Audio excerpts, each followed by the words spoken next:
आशा मराठी ब्लॉगमध्ये तुमचे खूप खूप स्वागत आहे। आपण आज पाहणार आहोत चणा डाळीचे पिठाचे लाडू कसे बनवायचे। चला तर मग सुरू करूया। तर मी इथे 1 किलो डाळीच्या पिठाचे लाडू बनवणार आहे। त्यासाठी मी इथे थोडंसं जाडसर म्हणजे रवाळ दळलेलं चणा डाळ पीठ थोडं थोडं पाणी घालून घट्टसर असं मळून घेतले आहे। आता हे पीठ 5-10 मिनिटं भिजत ठेवून नंतर याच्या जाडसर पुऱ्या लाटून घेतल्या आहे। तर तुम्ही व्हिडिओमध्ये बघू शकता कशा प्रकारे जाड पुऱ्या आपल्याला लाटायच्या आहे।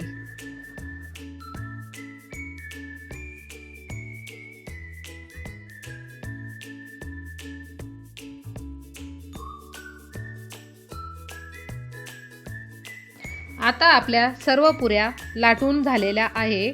तळण्यासाठी आपण कढईत गावठी तूप टाकून गरम करून घेतले आहे।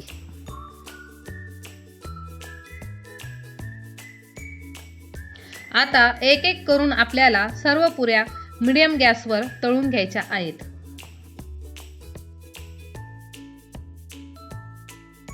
जेणेकरून आपल्या पुऱ्या आतून कच्च्या राहणार नाहीत।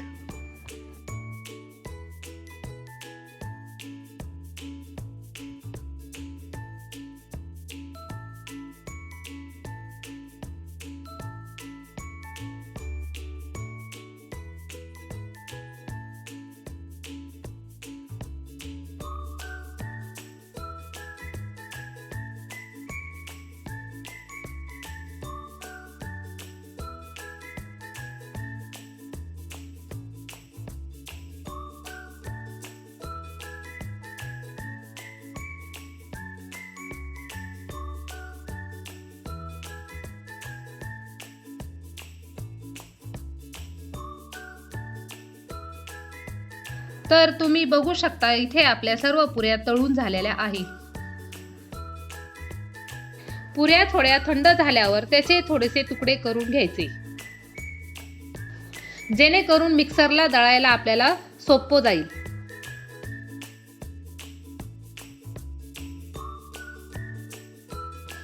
तुकडे करून झाल्यावर आपल्याला हे सर्व मिक्सरला बारीक दळून घ्यायचे आहेत। तर अशा प्रकारे आपल्याला मिक्सरला बारीक करून घ्यायचे आहे।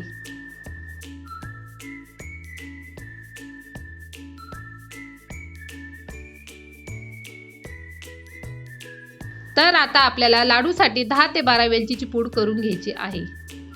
तर आता आपल्याला इथे पाकासाठी 300 ml म्हणजे हा मोठा 1.5 ग्लास पाणी घ्यायचे आहे। आता पाण्याला उकळी आल्यावर यात मी पाऊण किलो किंवा वजनी 750 ग्रॅम साखर टाकत आहे। जर तुम्हाला जास्त गोड हवे असेल तर तुम्ही 1 किलो ही टाकू शकता। तर आपल्याला इथे पाक एक तारी होईपर्यंत छान असा उकळून घ्यायचा आहे। वेलची पूड ही टाकून घ्यायची। आता पाकात तुम्ही तुमच्या आवडीनुसार ड्रायफ्रुट्स घालू शकता। मी इथे काजू आणि बदाम टाकत आहे। आता थोडं थोडं करून आपल्याला बारीक केलेले लाडूचे मिश्रण पाकात टाकून एकजीव करायचे आहे।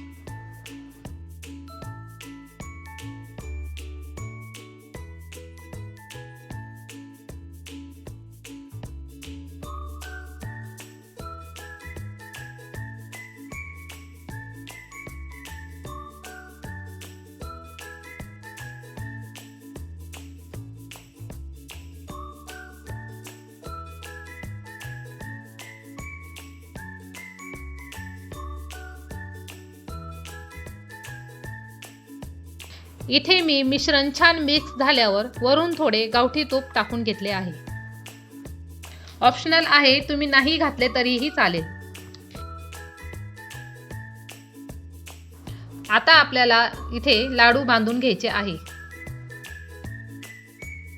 तुम्ही इथे तुमच्या आवडीनुसार छोटे मोठे बांधू शकता।